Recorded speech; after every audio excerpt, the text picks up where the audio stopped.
How's it going, Tube Tech students? r/diddles here. Now, I'm fairly new to the Reddit community, so I thought I'd play it safe and make a video on good old r/Prorevenge. Now, this is just a trial to see if you guys like this type of content from me.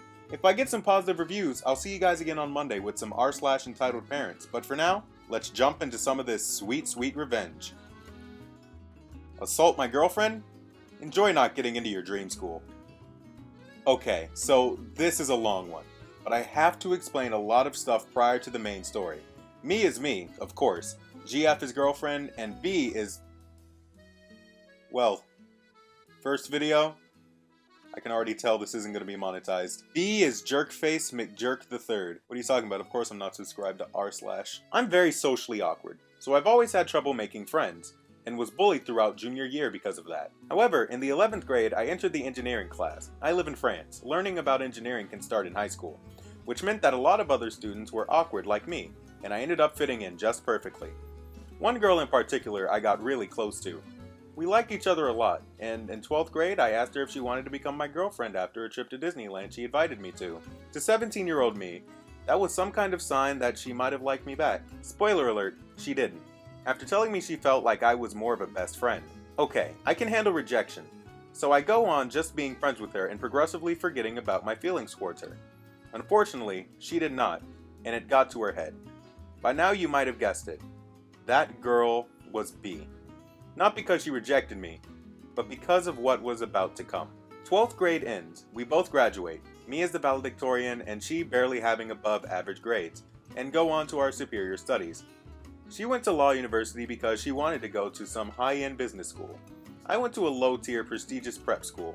Now, for a bit of information, prep schools in France are for the best of the best. They're the toughest schools to get into and also to stay in. Curriculums are very difficult. We learn in 1.5 years what USA college students learn in 4 years. I have vomited my guts working to get good results to no avail, while B complained about failing assignments when she would go out to party the night before. Early in my first year of prep school, she and I got into a big fight, with her throwing complete bogus accusations at me. I had screenshots to disprove her claims, and making me feel really bad about everything. Eventually, that sent me into depression and I nearly flunked out of my first year because I couldn't keep my emotions in check. Meanwhile, she had flunked out after 6 months in law university, and failed her first attempt out of 3 to get into her business school. From then on, whenever she saw me, she would be the meanest person alive. Eventually, I worked out my emotions and got back on track, and didn't see her for long enough that I wouldn't break down just by thinking about what happened. Second year of prep school, I met my GF to this day. Important note though, she is mute. She is wary of people because of bullying when she was younger, and often does not know how to react when being confronted about anything by strangers. That same year, my high school organizes some kind of forum where postgraduates get to present what they're doing now in life for future graduates. I decide to attend, and my GF comes with me, and the staff is alright with me bringing one extra, seeing as GF and I were doing the same studies and said studies were underrepresented. We show up on Saturday morning when they have their forum, and surprise surprise, B is also there. The forum is organized the following way: 2 rooms for studies presentation, and 1 room for snacks for the postgraduates who come to present their studies. Halfway into the forum, a former teacher recognizes me and comes to chat. I ask my GF if in the meantime she can go and get us some snacks. 5 minutes pass and GF isn't back. I get worried, as I figured not many people here know sign language if she were in trouble. I excuse myself to the teacher and go into the snack room to see what's holding up my GF. What I see horrifies me. B is on top of GF, pulling her hair, clawing at her face, and yelling stuff like, "You think you're better than me?" I shove her off and immediately help my girlfriend up. But by the time I'm done consoling her, B has left the high school grounds. There's nothing I can do legally speaking against her either, because there was no cameras and no witnesses. So I cook up a little revenge. See, I had learned that B had failed her second attempt to get into her dream business school, and that she was going for her last try later that year. The exam works that way. Only the N-first candidates get through one phase of the exams, written phase and oral phase. If you're the N plus... What the heck does that mean? If you're the N plus 1th, no matter how close you are to the Nth candidate, you don't go to the next phase. So I asked my prep school friends, about 15 of them, to sign up for the entrance exams and do their best. They know it's to get revenge on B, and seeing as they love me and my GF and heard of the incident, they all oblige. We study our hardest for the written exam, Eventually, the day comes, and a month later, the results show up. All 15 of my friends and I got better scores than B, meaning we ranked above her, and she was 9 ranks short of going on to the next phase. Meaning, if we hadn't taken the exam, she would have had a fair shot at getting into her school. The best part though? The list of candidates and their placement is open to the public, so she knew what I had done. Which is why a few days later I received this text. "You butthole. What did I ever do to you? That was my last attempt." To that, I sent her a video of my girlfriend signing, "You mess with the bull, you get the horns," and giving her the finger at the end, and blocked her from everything I could think of. You know what the best part about this is? This Reddit is also open to the public, so if she ever logs on and sees this story, she'll just have to relive this entire experience all over again. Abuse me as a child and then ask me to side with you in divorce court? When I was a kid, my mother was a real piece of work. Since age 7, I was coming home alone from school thinking it was because she was at work like my dad. But she was just out with her boyfriend or shopping. The occasional days when I would forget my key and it was raining were the worst, sitting on the steps trying not to get rained on. My mother loved to hit me, including with her belt. Her favorite way to really make me suffer was to tell me when we were out together that something I had done meant I was getting the belt when we got home. When my parents landed in divorce court, my mother told me she was going to fight for... I think you put the quotations in the wrong. When my mother landed in divorce court, my mother told me she was going to fight for me as if that was what I wanted. She said the judge would never directly ask me who I want to live with, but she hinted that I could signal to the judge my preference. Over the years of discovery and trial, things were pretty bad.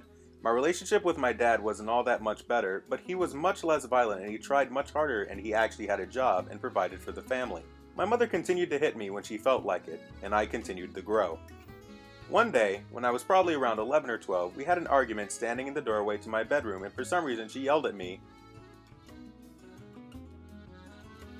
Look, I'm just trying to get monetized. One day, when I was probably around 11 or 12, we had an argument standing in the doorway to my bedroom, and for some reason she yelled at me, "You son of a jerk!" In the spur of the moment, I paused, considered the meaning, smiled knowingly, and said, "Son. Jerk. You're right." It took her a few seconds to realize what had happened. She pulled her arm back and slapped me hard across the face. As she did, I put up my arm and caught her forearm before she could hit me. I stared her in the eye and simply said, "Never again." You vibrated right when I was reading that, didn't you? Do you think you're better than me? Because let me tell you something, phone, you're not better than me. It took her a few seconds to realize what had happened. She pulled her arm back to slap me hard across the face. As she did, I put up my arm and caught her forearm before she could hit me. I stared her in the eye and simply said, "Never again." It wasn't too much longer before the judge in the divorce case called me into his chambers to ask me questions. After a bunch of beating around the bush, he came out and asked if I had a preference for who to live with. My response of the inverse was this scene from The Simpsons that was written many years later. Now, before you enter, you're going to have to make a very difficult choice. You're only allowed to take one parent with you.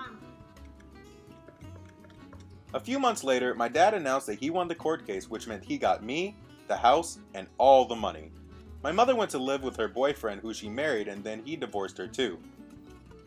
There was another husband after that, and he divorced her as well. TLDR, my mom tried to slap the heck out of me one too many times and lost everything. You know, I can just imagine the reasoning this mother trying to give. Wait, what do you mean you want to go live with your dad? Did I not hit you hard enough? Did you not learn the lesson I was trying to teach? If you live with me, you get hit. That's what you should want. I sent an entitled mother to the hospital. I posted this story on r/entitled parents and figured it might be good fit here. Did I just have a stroke? I posted this story to r/entitled parents and figured it might be a good fit here too.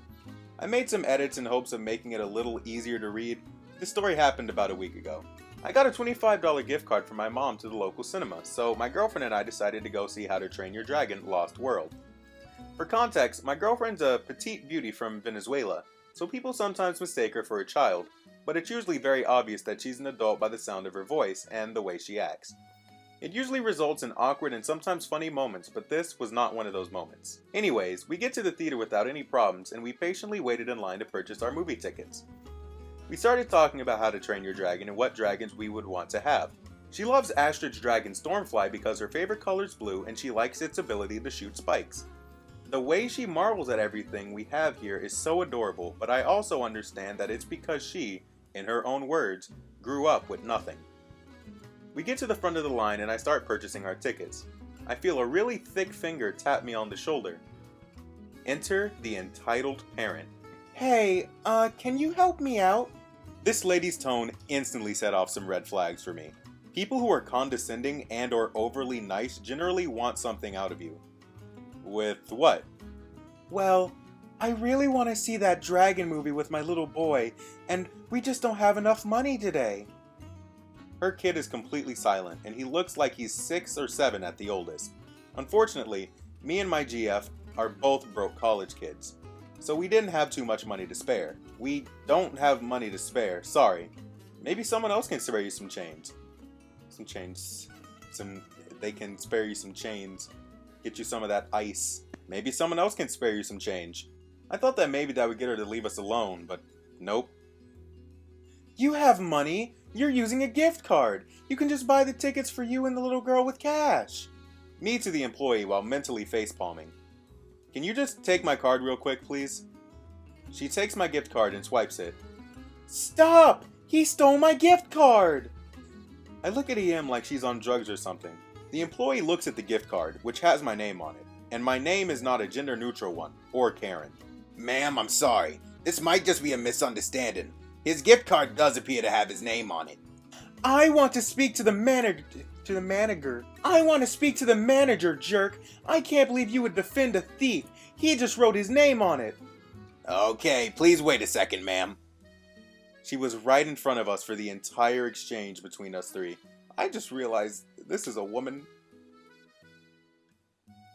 I'm not changing the voice. GF tugs on my sleeve. Babe, what are they saying? English is her second language, so she still has trouble understanding people sometimes. EM has a look of pure disgust on her face. Ella es loco. What? I should have known that you're a hecking pedophile! She was screaming loudly and people were starting to stare at us. What? I was just shocked that she would say such a thing to my face. I guess she thought my girlfriend was a child. I glance over to my GF, who is starting to look scared and confused. All she knows is that the physical embodiment of insanity is standing before us. I won't get your butt arrested for raping that... Oh no. I won't get your butt arrested for raping that slur for Mexicans if you just hand over your hecking gift card. No! Get out of our face! The kid hasn't uttered a peep throughout this entire exchange yet, but he looks scared. How hecking dare you make my baby cry? He wasn't. I'm making sure you get arrested and taking your gift card. She reaches for my gift card on the counter, but the lumbering land whale is too slow. I like that. I'm gonna have to use that on someone. She's screaming at me to hand over my gift card, but I refuse and play keep away. After what felt like a minute of her screaming at me and calling us both all sorts of racial slurs, she changes tactics. She grabs my GF. I'm taking you away from this rapist! My GF's eyes are wide. She struggles and lets out a blood-curdling scream. Hearing that scream was all I needed to see red. I elbowed EM with all my might. She hit the ground hard. She was out cold with blood trickling out of her mouth. Okay, I believe you. Everyone in the vicinity went silent as EM continued to stiffly lay on the ground. Surprisingly, nobody tried to attack me afterwards. The employee was visibly shocked by what just happened. My GF was sitting on the ground crying, but thankfully unharmed. I tried to comfort her and EM's kid started to cry too. Security came a few moments later, followed shortly by the manager. They're greeted by the scene of me kneeling on the ground next to my crying girlfriend, a little kid crying a few feet away from his unconscious mother, all surrounded by shocked onlookers. They immediately called an ambulance for EM. It's clear that she's badly injured. The employee and I explained what happened. The other staff were thankfully nice and understanding and offered us free tickets, but we just took vouchers to another showing instead. My GF just wanted to go home. I felt bad for the kid after what he just witnessed. I gave him a candy bar I was saving for the movie, which seemed to help him relax a bit. I apologized for hurting his mom and told him that it was wrong to hit people, but sometimes you have to in order to protect the ones you like. I sincerely hope he doesn't grow up to be like his mother. I'm not sure what happened to the kid. I gave the police statement later that night, which earned me the nickname as the Elbow Man at the local department. My girlfriend does not want to press charges, and she's firm on this. I later found out exactly what happened to the EM. I knocked out 4 of her teeth, dislocated the left side of her jaw, and gave her a concussion. She likely got the concussion from the impact with the ground. TLDR, racist woman gets mad that I won't give her money for movie tickets, then tries to use false accusations to steal my gift card. Then, when she grabbed my girlfriend, I knocked the EM out. Now, I hate to be like this on my very first video on the channel, but I definitely do feel like there's some embellishment in this story. Nothing against the poster, I just feel that way about most entitled parent stories. Mainly because a part of me that's still hopeful about life wants to believe that people like this don't actually exist. But hey, I'm wrong about a lot of things. And that's gonna do it for r/Prorevenge today. I hope you all enjoyed it. Make sure you leave some comments down below letting me know if you like this, and if you do, what subreddits would you want me to read next time? So with that being said, class is dismissed, and don't forget to submit your upload schedules. Later.